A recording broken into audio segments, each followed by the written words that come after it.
来自日本仙台首次伫台南举办盛大活动的仙台物产展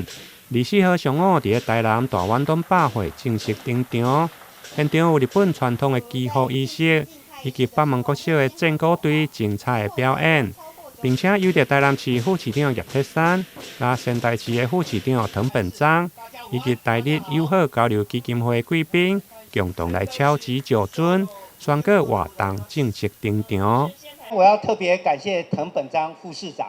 因为他去年6月来的时候，我就特别代表市长邀请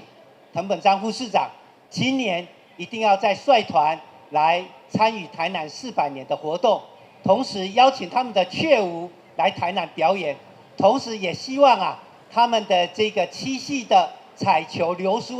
能够赠送一些给台南市来做部长。那我今天滕本章副市长